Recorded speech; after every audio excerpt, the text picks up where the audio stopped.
Hello viewers, हम तैयारी कर रहे हैं कक्षा 9वीं इंग्लिश रेमेडियल मॉड्यूल की। और इसमें आज हम पेज नंबर 48 और 49 के क्वेश्चन का सॉल्यूशन करेंगे। और इसके आगे के सारे क्वेश्चन के आंसर हम कर चुके हैं। यदि आपने नहीं देखा हो तो चैनल के प्लेलिस्ट पर देख लीजिए। और इसके साथ ही 9वीं अर्धवार्षिक और वार्षिक परीक्षा की तैयारी भी शुरू हो गई है। तो शुरू करते हैं। क्वेश्चन है, answer the following question in about 30 words. इसमें poem 1 the road not taken, Robert Frost जिसके पोइट है। इसके क्वेश्चन दे रखे हैं। तो क्वेश्चन नंबर 1 है, where does the traveller find himself, what problem does he face. तो इसके इन सभी क्वेश्चन के आंसर अब हम देखेंगे। लेसन 1 के चारों क्वेश्चन के आंसर देखेंगे हम। तो क्वेश्चन 1 था, where does the traveller find himself, what problem does he face. तो इसका आंसर है, the traveller find himself at a point where two roads diverge, his problem is that he can't decide which road he should take. The traveller मतलब यात्री होता है। Find himself at a point, अपने आप को एक ऐसे पॉइंट पे पाया उन्होंने, वेयर टू रोड्स डाइवर्स, जहां से दो रोड जा रहे थे। His problem is that he can't decide which road he should take. उसकी प्रॉब्लम यह थी कि वह यह डिसाइड नहीं कर पा रहे थे कि कौन सा रोड या कौन सा रास्ता चुने। इसके बाद दूसरा है, which of the two roads did the poet choose and why. Which of the two roads did the poet choose and why, दोनों में से कौन सा रास्ता पोइट ने चूज करा और क्यों। तो इसका आंसर है, he choose the road that was less travelled and more challenging. He choose the road that was less travelled, उन्होंने वह रास्ता चुना जिस पर कम यात्री गए थे, एंड मोर चैलेंजिंग, जो अधिक चैलेंजिंग था वो। इसके बाद तीसरा क्वेश्चन है, what do yellow woods represent. Yellow woods क्या रिप्रेजेंट कर रहे हैं या क्या बता रहे हैं। तो इसका आंसर है, the yellow woods represent the season of autumn. Yellow woods represent the season of autumn. Yellow woods जो मौसम बता रहे हैं, autumn. Yellow refers to the yellow leaves, yellow से येलो लीव्स मतलब पत्तियां होती, पीली पत्तियां का पता चल रहा है। That fall during the autumn, जो कि ऑटम में गिरती है। इसके बाद है, what does grassy mean in the poem. Poem में ग्रासी का क्या मतलब है। तो इसका आंसर है, it means that the road he chose was full of grass and wasn't stepped by anyone till now. What does grassy mean in the poem, grassy का poem में क्या मतलब है। तो इसका मतलब है, it means that the road he chose was full of grass, जो रोड उन्होंने चूज करा था वो घास से भरा हुआ था, and wasn't stepped by anyone till now, और जिस पर किसी ने भी अभी तक कदम नहीं रखा था। इसके बाद लेसन 2 वाइंड, जिसके पोइट है सुब्रमण्य भारती। इसके क्वेश्चन देखेंगे। तो इसका जो क्वेश्चन नंबर 1 है वह है, how does the poet want the wind to come. How does the poet want the wind to come. तो इसका आंसर होगा, तो poet wants the wind to come slowly and not to destruct anything.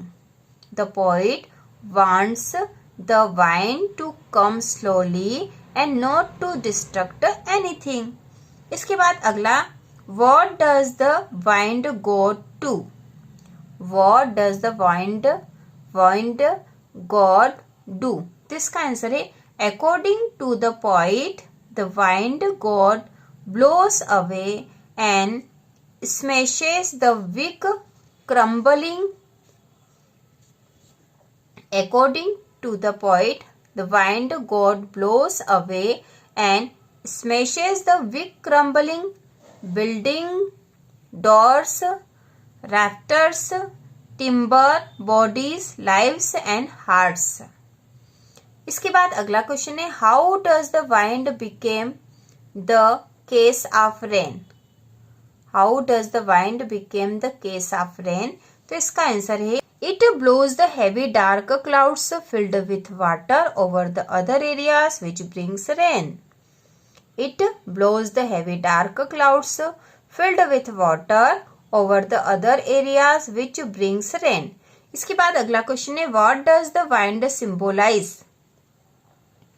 तो इसका answer the wind symbolises power. We must have strong hearts as well as will power to face any troubles or hardships of life. The wind symbolizes power. We must have a strong heart as well as willpower to face any troubles or hardship of life. इसके बाद lesson 3 के question answer है। Lesson है rain on the roof. Course किन्नी की यह poem है और ये आपकी बुक के पेज नंबर 49 पर है। तो क्वेश्चन नंबर 1 इसका है What sound do the raindrops make? What sound do the raindrops make? तो इसका आंसर है the raindrops make sound of patter on the roof. The raindrops make sound of patter on the roof. इसके बाद है what make an echo in the poet's heart? What makes an echo in the poet's heart? तो इसका answer है the sound of raindrops on the roof makes an echo in the poet's heart. The sound of raindrops on the roof makes an echo in the poet's heart. इसके बाद अगला है What is the single major memory that comes to the poet? What is the single major memory that comes to the poet? तो इसका answer है The single major memory that comes to the poet is that of his mother and her fond look. ठीक है, यहाँ पे HER हर है, FOND fond लिखा है, FOND फॉन्ड लुक LOOK। फिर से देख लेंगे हम इसको। The single major memory that comes to the poet is that of his mother and her fond look. तो इस प्रकार से इसका आंसर आएगा। इसके बाद जो अगला क्वेश्चन है who are the darling dreamers the poet refers to. Poet ने डार्लिंग ड्रीमर्स किसे कहा है, यहाँ पर किसे बताया है डार्लिंग ड्रीमर्स। तो इसका आंसर होगा darling dreamers refers to the poet and his siblings.